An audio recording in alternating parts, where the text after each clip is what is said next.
Bueno, Milton, vamos a entrar en materia. Y ayer usted mencionó tangencialmente un escrito del abogado, cantautor y actor Rubén Blades. Él se refirió a, en los siguientes términos. Él preguntó al expresidente, o él dijo, él sugirió a los medios que le pregunten al expresidente Ricardo Martinelli si es él, en efecto, la persona identificada como un alto funcionario panameño entre 2009 y 2014 y familiar cercano que fue señalado por parte de sus hijos, que están detenidos en los Estados Unidos como beneficiarios, en el caso que se le sigue por lavado de dinero y sobornos por Odebrecht, que se encuentran ahora mismo en los Estados Unidos. Usted la tocó ayer, así muy superficialmente, Milton, ayer temprano, y casualmente durante el transcurso del día fue comentario en muchas partes esta postura del abogado Rubén Blades. Y en el día de hoy también lo recogen varios medios. Ajá. En el documento que emitió Rubén Blades en su página de Facebook, si no me equivoco, es donde él publica sus opiniones, Ajá. él hace un análisis, un diagnóstico de la situación político-social panameña. Él reconoce que una mayoría de panameños votaría por la candidatura de Ricardo Martinelli a pesar de los cuestionamientos que se han hecho a su gestión como presidente de la República.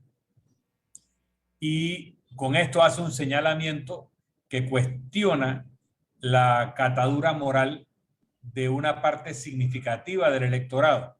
Luego también cuestiona a ese grupo de panameños que son más del 55% de la población electoral, o sea, de los panameños que pueden votar, que son miembros de los partidos políticos tradicionales, porque lo señala como comprometidos con ese sistema de corruptelas, de clientelismo que ha construido el poder en Panamá, poder político, poder económico, poder social, mediático, partidista, construido alrededor de un proyecto rentista, ¿no? Él no usa esa palabra rentista, pero en donde el acceso al poder y la participación en la política tiene una contraprestación inmediata a nivel de salarios, de becas, de jamones, de todo eso que se transa, según lo que todos hemos criticado. Entonces él dice, ese grupo mayoritario votaría por alguien como Ricardo Martinelli, pero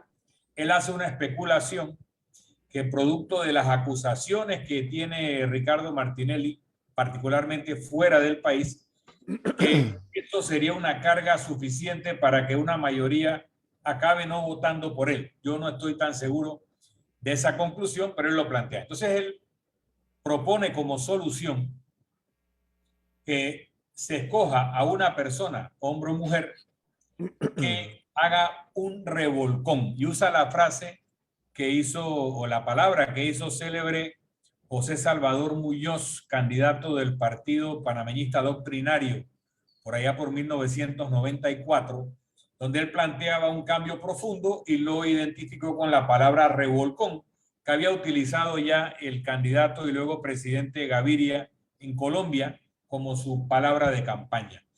Esta propuesta plantearía una transformación absoluta de la institucionalidad panameña para poder hacer un cambio en la forma de gobernar y que se reflejara en un cambio de la cultura popular, la cultura del juega vivo, la cultura de la corruptela, la cultura del rentismo.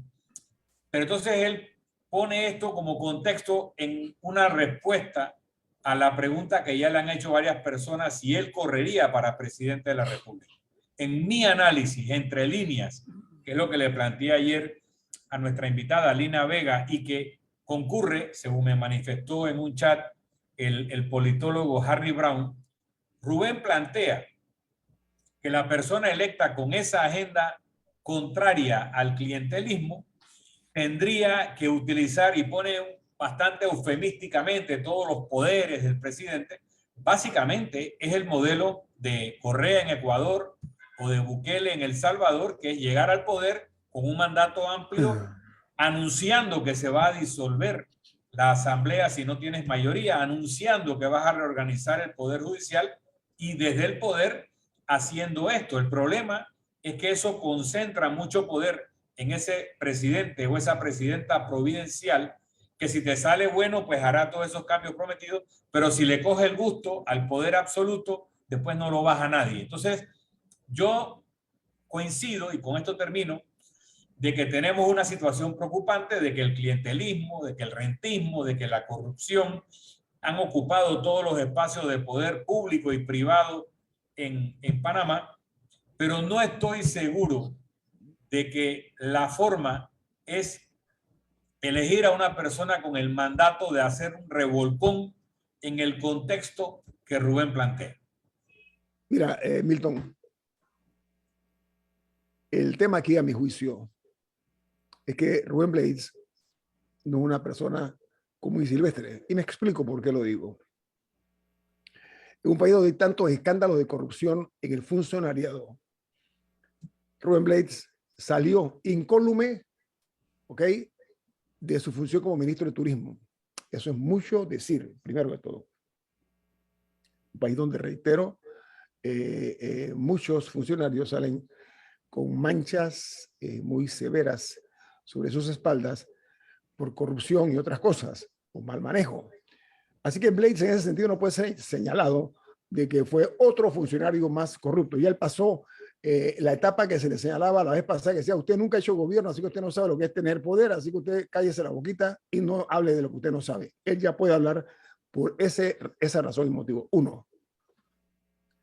Segundo, Rubén Blades en una ocasión hizo un escrito hacia el presidente Nicolás Maduro. Por eso digo que no es cualquier sujeto. Él escribió un Facebook, igual que lo que usted dice, dirigido al presidente Nicolás Maduro.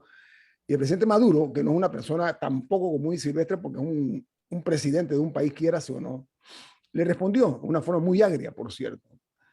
En el caso del presidente Martinelli, a mí, leal saber y entender, pone a prueba la inteligencia emocional del señor Martinelli. Primero, un hombre que tiene un talante harto conocido por todos, muy temperamental, muy explosivo. Uno, si él depende de cómo le conteste a Blades, si es que le contesta. Ya le contesto. Sí, voy por parte, como dice usted, ¿no? Hannibal Lecter dijo, voy por parte, fue que dijo Lecter, ¿no? Se esperaba una respuesta de parte del expresidente, pero él pone un punto ahí, Milton, que creo que tiene un grado de validez. Y voy a decir lo siguiente. Yo sí coincido contigo, Milton, que conforme a lo que se dice en la calle, el presidente Martinelli goza de simpatías de más de la mitad del posible electorado. Es un hecho que se ha publicado en muchos medios. Pero dice que él cree que Martinelli no será presidente, aunque corra, presione y gaste una millonada tratando de ser electo, dice el señor Blades.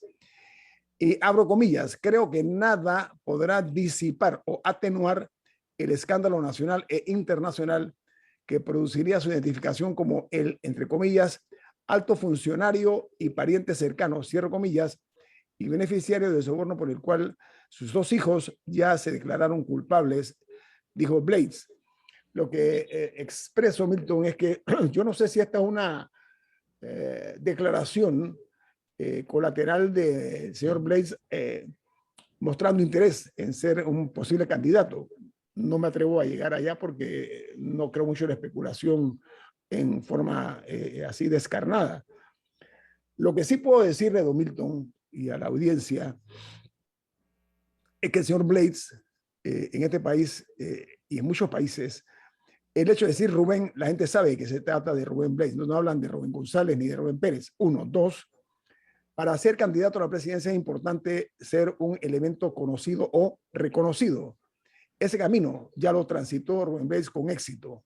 Lo que yo veo bastante difícil, a mi juicio, es el hecho de que la gente, sobre todo el status quo, vaya a permitir que haya la llegada de una persona al poder que vaya a cambiar el sistema de así por así, porque es un sistema clientelar, es un sistema ya torcido, así que yo creo que no le será fácil materializar eso. Camila, le paso a usted al regreso del corte comercial, la opinión de una profesional y politóloga, una dama, como es Camila, que está con nosotros esta mañana, que me pidió la palabra. Así que Milton y Camila, al reverso, después del corte comercial se la paso a Camila para que emita su opinión acerca de este comentario. Viene más aquí en Info Análisis, un programa para la gente inteligente.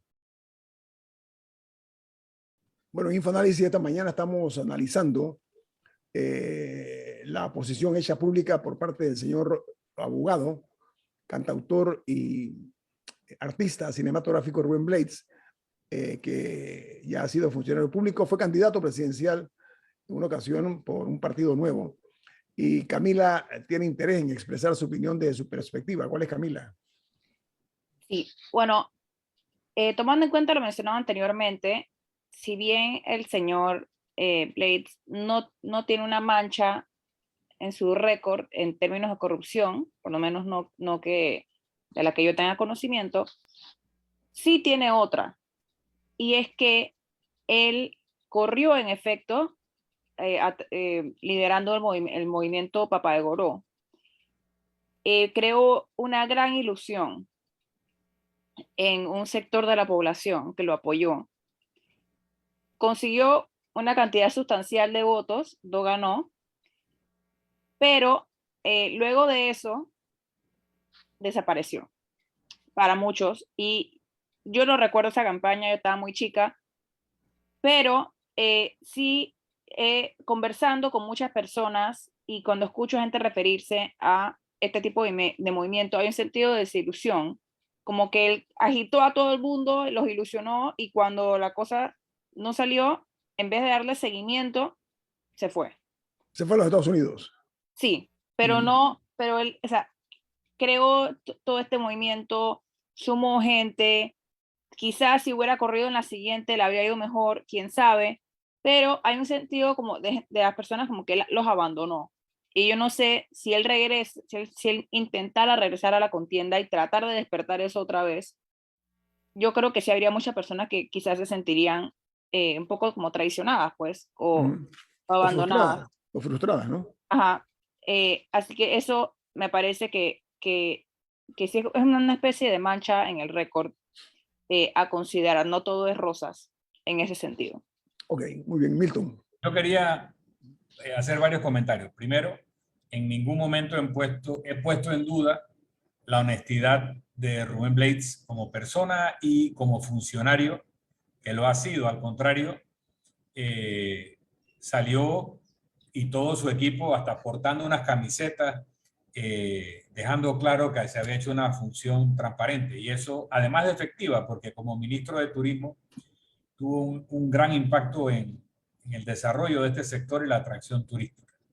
Mi preocupación, llámese el presidente Rubén Blades o llámese Bukele o llámese Correa o llámese como quiera, es una máxima de Lord Acton que dice: el poder tiende a corromper y el poder absoluto corrompe absolutamente.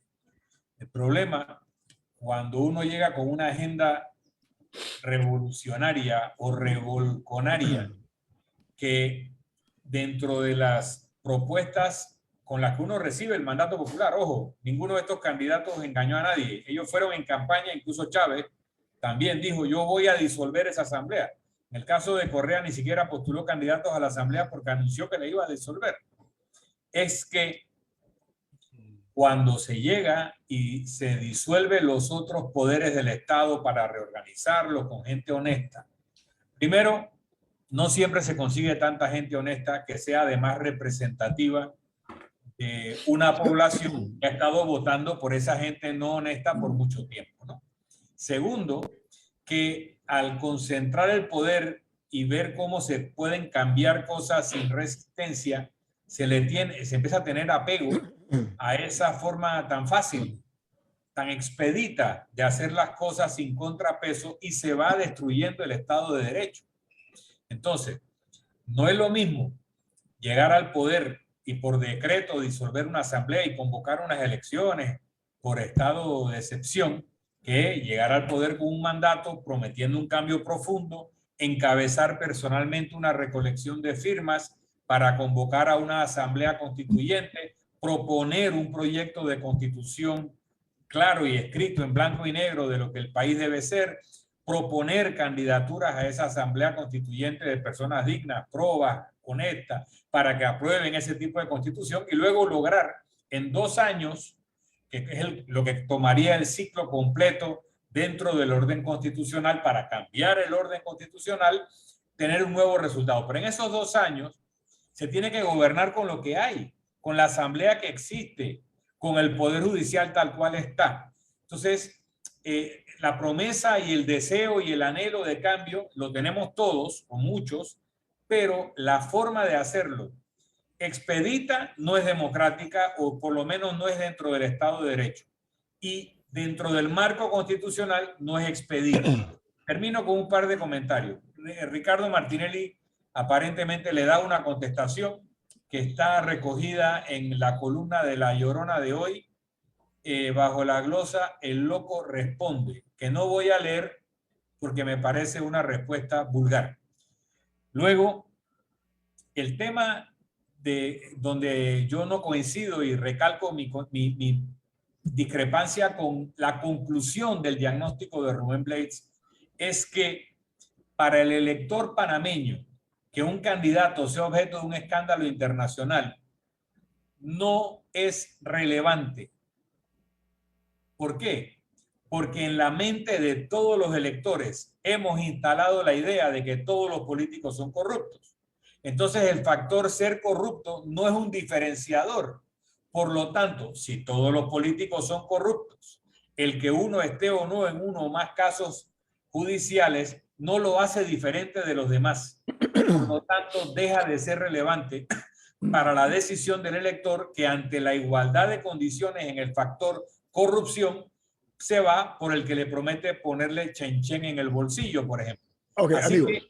que, y no, mi último comentario, Guillermo, por favor, porque me invitaste a hacerlo. Claro. Lo que yo entiendo de la carta de Rubén es que él dice, con un respaldo incondicional de todos esos factores de poder que no se reducen a los partidos políticos, que más bien son extensivos a los factores de poder mediáticos, económicos y sociales, que dicen escandalizarse por las conductas corruptas de los políticos. Solo si me dan un apoyo incondicional, o sea, nada a cambio, no me van a pedir favores, no me van a pedir que con los intereses de ellos no me metan, no me van a pedir que en el caso de que alguno de ellos quede en un problema, yo utilice el poder presidencial para salvarlo. Con esas condiciones, o sea, sin condiciones, yo sería candidato. Es lo que le entendí a Rubén. Bien. Un contrapunto, ¿sí?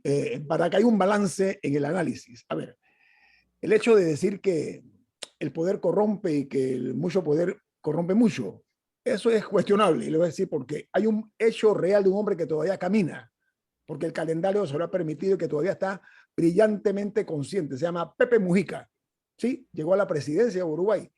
Y así como entró a la presidencia, salió pobre, humilde, y hizo una buena presidencia en Uruguay. Así que ese contexto que marcó en su momento el ciudadano que mencionaste, Milton, eso se rompió, ese cristal tan delicado de ese criterio. Punto número 1. Punto número 2. Creo que Blades está en su derecho de emitir su opinión y decir que si él aspira, todo el mundo puede aspirar.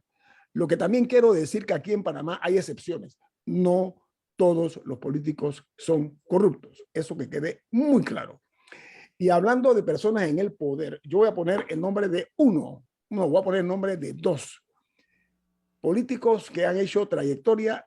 Uno ya terminó, que fue la exdiputada Ana Matilde Gómez. Se hizo todo para tratar de cuestionarla y salió incólume de la Asamblea de Diputados. Ese es el primero. Tal vez habrá habido de otros, pero de alto nivel así de conocimiento público, ella. Y el segundo es el actual diputado por San Miguelito, un joven sin experiencia política, y quiero subrayar eso, ¿sí? Y fue uno de los más votados, el joven Vázquez. Entonces, a mi juicio, yo creo que algo ha cambiado. Lo que no ha cambiado es el temor del establishment, ¿sí? Del status quo, el temor a perder ese estilo ya una mácula para la política panameña de pretender mantener las cosas como están, que no haya cambio.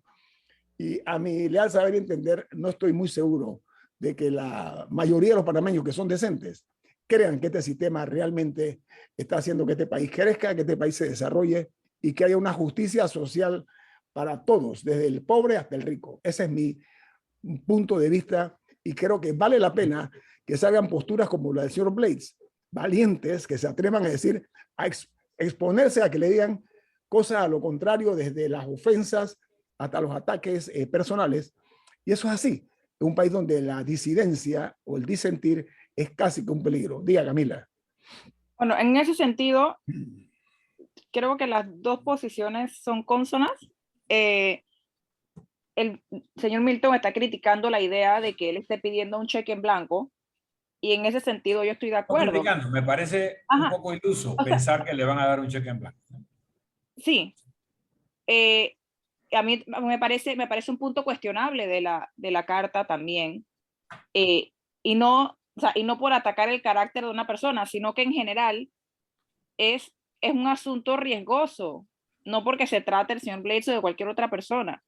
Y aparte de que sí es antidemocrático, o sea, quien cree en la democracia, o sea, la idea de que una persona, porque al final la Constitución permite mecanismos para hacer cambios, y creo que en eso el señor Milton fue muy claro, que depende de si una persona quiere llegar y borrón y cuenta nueva, o si está dispuesto o dispuesta a hacer el juego a un poco más mediano plazo, que sería seguir las reglas existentes y no simplemente levantar el tablero. Porque sí existe un mecanismo a través de una constituyente, aparte de que, ok, una persona puede tener las mejores intenciones y llegar, pero ¿quién lo va a acompañar en eso? Esa es otra pregunta. Si llega él solo, cual Mesías, ¿quién lo va a acompañar en eso? ¿Quién va a ser su equipo? No lo conocemos, porque al no tener un partido, por ejemplo, que yo sé que en este país se han demonizado los partidos políticos, pero al final ese es parte del punto de su existencia, que él no va a manejar el Estado solo. ¿Qué garantías tenemos del resto de las personas y que lo que venga no sea peor? Entonces, mira, solo para acotar, yo veo con simpatía una candidatura de Rubén Blades, y con esas motivaciones que tiene de cambios profundos, más simpatía todavía, y con su trayectoria de honestidad en el servicio público y de éxito a nivel personal y profesional, más simpatía todavía. O sea, nada de lo que yo he dicho que se entienda como que no simpatizo con sus intenciones o con sus preocupaciones, pero sí cuestiono hasta dónde puede estirar esas hipótesis. Y digo, algunas son porque no corresponden con el Estado de Derecho y otra parte porque me parece un poco iluso, pero para nada se entienda que no simpatizo con la iniciativa de Rubén en sus ideas de limpieza y reorganización. sí, pero sí estoy de acuerdo con los cuestionamientos que usted plantea. No, yo lo que estoy diciendo, a ver, y me mantengo en mi posición, es que el señor ciudadano Blades tiene todo el derecho a externar sus puntos de vista, sobre todo en un Eso nadie lo ha cuestionado. No, permiso. Lo que yo quiero mencionar y que me reitero es lo siguiente. Cuando el señor Blades expresa lo que dice Milton, no voy a tomar lo que dice Milton, es lo que está diciendo: a mí no me vengan a proponer que yo quiero esto a cambio de un ministerio, de una embajada, como se estila en Panamá, y ustedes lo saben, hombre, aquí el poder económico ayuda a los políticos para después pasar la factura y la cuenta, es una realidad.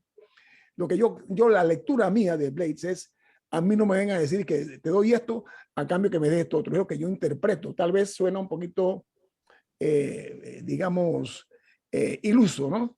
Pero mi lectura es esa, o sea, decir, yo no voy a practicar ese deporte cotidiano en la política de que te doy mi voto y mi apoyo a cambio de que me des tal o cual. Esa es mi lectura que yo le doy al señor Blades. Reitero, no estoy hablando ni de simpatía ni de antipatía, estoy muy por encima de esas cosas. Lo que estoy hablando es que puede haber un viento fresco, una brisa fresca en cuanto a lo que esto genere, más allá, repito, de los malquerientes de Blades, que tienen muchísimos, no nos equivoquemos. Así que yo lo único que digo es que qué bueno que haya alguien que haya salido en forma decente, con un lenguaje apropiado, a cuestionar una situación la situación política de nuestro país y sobre todo sobre el estilo de hacer política en Panamá. Tengo un corte comercial. Esto es Info Análisis, un programa para la gente inteligente. Bueno, ayer hubo un consejo de gabinete extraordinario que se prolongó hasta casi la medianoche. Y dentro de esta importante agenda que llevó al frente del presidente de la República, se aprobó la compra de pruebas de detección del coronavirus mediante el procedimiento excepcional de una cotización en línea en Panamá Compra. También se aprobó la compra de medicamentos antivirales y se aprobó la compra de 25,000 tratamientos de molnupiravir y de Paxlovid, que es una de las pruebas que se hacen de la COVID-19. No, esos son medicamentos oral, orales. es oral, el oral, sí, es la pastilla, como le dicen, la pastilla oral, la que se toma por la vía oral, es la palabra correcta. Entonces, esta noticia la veo como muy esperanzadora para la expectativa que se ha creado alrededor del cambio que tiene que haber en el tratamiento y manejo y combate a la COVID-19, Camila. Sí, no, de hecho hay varios países que han aprobado su uso. Por ejemplo, este fin de semana, Canadá aprobó el uso del Paxlovid. Así que no conozco, yo no soy doctora, así que yo no puedo hablar sobre su eficiencia o no, pero me imagino que han atravesado estudios y eso, y ojalá ayuden con el tratamiento de las personas con COVID-19 para evitar que se compliquen y algunos fallezcan. En ese sentido, lo único que me parece que falta en esa información, y no sé si va a haber un pronunciamiento por parte de las autoridades el día de hoy, es que no han explicado, ok, están comprando estas miles de pruebas caseras, pero ¿cómo se van a distribuir? Primero, hay que ver a quién se las compran, y hay que estar muy vigilantes. ¿A cuánto? A quién y a cuánto se compran esas pruebas. Y segundo, de cuál va a ser el mecanismo de distribución. Porque al final del día, la idea de las pruebas caseras, aquí y en cualquier lugar, es que la gente no tenga que ir a un hospital, no tenga que ir a un centro de salud, o no tenga que formar una fila de 4 horas para luego enterarse que no tiene cupo para hisoparse. La idea es que estas sean distribuidas de manera fácil, pero también que se le explique a la gente cómo usarlas correctamente para evitar que sean inútiles.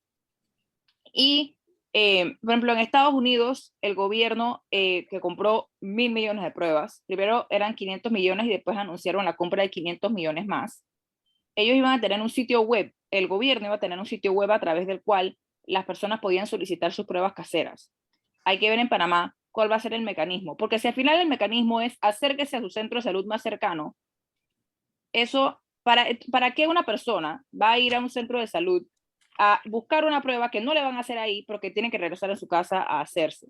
Eso no tiene sentido. Entonces, sí queda pendiente el anuncio del gobierno de cómo va a ser esa distribución, y también ese por 2 razones. Uno, para que la gente tenga acceso rápido y fácil, e idealmente gratuito, y también para evitar negociados, que hay gente que se lleve un par de miles de pruebas o cientos de pruebas y las termine vendiendo a $20 cada una. Voy a invitar para mañana a alguien del Ministerio de Salud, Camila, para que nos explique. Ahí hay 2 riesgos al respecto. Y también el tema de si van a ser gratuitas. Yo tengo la curiosidad porque anunciaron que iban a ser parte para la Caja de Seguro Social y parte para el Ministerio de Salud. Entonces, me imagino en ese caso que no va a haber diferencia entre personas aseguradas o no aseguradas en su capacidad de adquirirlas, pero son preguntas que el gobierno no ha respondido y que yo espero que hagan el día de hoy y que salgan de manera expedita con esa información. Bueno, otra noticia es que ayer la empresa minera Panamá aceptó la propuesta que le formuló el gobierno nacional de aumentar el aporte anual. Lo formalizaron por $375 millones que va a recibir el Estado panameño, lo cual evidentemente evidencia que estaban pagando en una bicoca. Aquí está la prueba, y la presión ciudadana es la que llevó a este cambio en cuanto a los ingresos que aceptaba Panamá en cuanto al aporte que recibía por parte de Pero, Minera Tito, Cobre eso Panamá. puede seguir siendo una bicoca, No, sí, sí, porque sí, pero déjame ampliar un estamos segundito. hablando de Milton. 18%. O sea, yo no No, me atrevo 16%, a 16. llegar a Ajá. una conclusión, porque entiendo que además de ese 16, 18% de coima, y ese es el concepto correcto de la palabra coima, que es la participación del Estado en una ganancia, pagarían impuestos sobre la renta. Eso, Entonces yo iba a quiero, hablar de eso. Iba a hablar de eso, por eso, Milton. yo quiero ver el combinado de tributos que harían ellos para ver cómo se compara esa combinación de impuestos sobre la renta, de participación del precio, etcétera, con el valor total de la explotación para ver si nos hemos acercado a lo que se paga en otros países o seguimos recibiendo menos que Canadá, que Chile, que Australia, etcétera. Milton, Oye, en ese sentido hay que recordar que ellos tienen hay que ver también una vez ya se publique el acuerdo al 100%, hay que ver muchísimas cosas, porque hay que ver los compromisos ambientales, los compromisos laborales. Por ejemplo, y yo no lo vi en la propuesta económica, pero la mina no paga un centavo por todo el agua que utiliza. y que contamina, además de eso, ¿no? Y contamina Ajá, el entonces, área. por ejemplo, ¿Has visto las imágenes del despejado que han hecho allí, que es una cicatriz realmente fea en el territorio? Pero ojo, aparte de evaluar en su justa medida si la contribución va a ser equitativa o no, yo tengo que insistir que el gobierno nacional no tenía ninguna obligación y probablemente ninguna facultad para una negociación directa con esa empresa que no tiene un contrato válido, que no tiene entonces ningún tipo de garantía de poder hacer una negociación directa sobre un patrimonio nacional que debiera haberse llevado a un sistema competitivo para Milton, asignar a quién lo iba a explotar si decidíamos que queríamos explotar. es más, esto lo que hace, ¿sabe qué? Esto devela y le quita la máscara a una realidad que nosotros hemos criticado aquí, ¿ok? Duramente. Y es que el contrato leonino que tenía y que tenía, porque no existe un contrato hoy entre la nación panameña y esa empresa, y siguen explotando sin contrato, que es un pecado de lesa patria, permitir ese tipo de excesos. Ahora resulta que como el gran logro es que nos paguen 375 millones, y mínimo. ojo, señores, ojo, y que van a pagar un 25% en materia de renta, de impuestos sobre la renta. Aló, o sea, no pagaban impuestos sobre la renta. Con pocas palabras, o en muchas palabras, fuimos víctimas, señoras y señores, durante un cuarto de siglo de un asalto a rabo, un No, robo, o un asalto a mano armada. Nos pagaban una miseria a cambio de que incluso el precio del cobre hoy está en los niveles más altos de la historia. Eso no se tomó en cuenta, a mi juicio, en esta negociación que se ha cerrado generosamente para Minera Panamá. Pero se la paso, Camila. Lo que dice Milton, ha aparecido, enhorabuena, el defensor del pueblo. Miren ustedes, ¿eh? El señor defensor del pueblo dice que ha solicitado al gobierno exigir a Cobre Panamá el cumplimiento irrestricto de medidas reales y medibles de mitigación del cambio climático, y agregó que no se debe permitir que se contamine más la práctica esa del incumplimiento de los estudios y de las medidas de impacto ambiental por Cobre Panamá, que además ellos transformen la planta de carbón existente y disminuyan la temperatura de las aguas descargadas. Descubrimiento que hace ahora la Defensoría del Pueblo. Enhorabuena, pues, aunque es tarde. Camila. Sí, me gustaría destacar dos cosas. La primera es que, como dice Don Milton, existían serios cuestionamientos a la legitimidad de la operación en sí, bajo las condiciones existentes. Y en ese sentido, este proceso de negociación, yo creo que lo podemos interpretar también como un intento de legitimar, de decir, bueno, estamos mejorando todo, que siga el proceso, ya ahora sí va a ser con legalizado. legalizado, va a ser legitimado. Yo creo que podemos interpretar todo este proceso de negociación como un intento de hacer eso. Y segundo, dentro de eso, me gustaría leer el comunicado. Tenía 3 líneas. Me gustaría leer el comunicado a la minera. Me gustaría que le prestemos atención a la segunda. Dice, en ese sentido, aceptamos la propuesta del gobierno nacional, a la vez que solicitamos se brinden las protecciones necesarias con el fin de que se salvaguarde la continuidad de la operación durante la vigencia del proyecto. Ahí está. Mira, si yo te hago un símil, imagínate que tú tienes una casa, digamos que es una casa de campo, no la habitas todo el año, y se te mete una persona a vivir en tu casa, y tú recurres a la autoridad para que saque al intruso. Y la autoridad regresa y te dice, mira, no lo saqué, pero logré conseguir que te pague $10 al mes de alquiler. Yo no quiero alquilarle la casa. Si yo voy a alquilar esa casa, voy a abrirla al mercado para ver quién me ofrece más. Pero esa persona se me metió de intrusa y ahora tú me vas a decir que me resolviste mi problema, no sacándolo, sino estableciendo un canon de arrendamiento que ni siquiera es el óptimo. O sea, ¿por quién nos están tomando? Milton, cualquier análisis serio palidece ante esta negociación. Es más, parece que hay una irrefrenable intención de ver cómo se emparchaba un poco el tema del asalto de Minera Panamá a nuestro país. Esa es mi impresión. Y ¿sabe qué? Me reitero en algo. Ha habido un escandaloso silencio por parte del propio gobierno, ¿okay?, de este y los anteriores, que pasaron inadvertido este tipo de situación que se estaba dando en Panamá. Una empresa que ha ganado miles de millones de dólares en la extracción de nuestro territorio, de nuestro suelo, de nuestra riqueza, que hemos estado recibiendo nosotros unos miserables dólares. ¿Ok? Yo me hubieran parado en la frase de José Antonio Remón Cantera, que le dijo a los Estados Unidos, no quiero millones ni limosnas, quiero justicia. Yo hubiera preferido más justicia para el país en base a ese dinero que está ahí siendo extraído de nuestro país a través de nuestra riqueza natural. Camila, nos quedan, ¿qué? 2 minutos. 2 minutos. Sí, nada más un cambio de tema breve. Ayer también se le preguntó al presidente sobre el tema de los alcaldes y representantes de los emolumentos que devengan.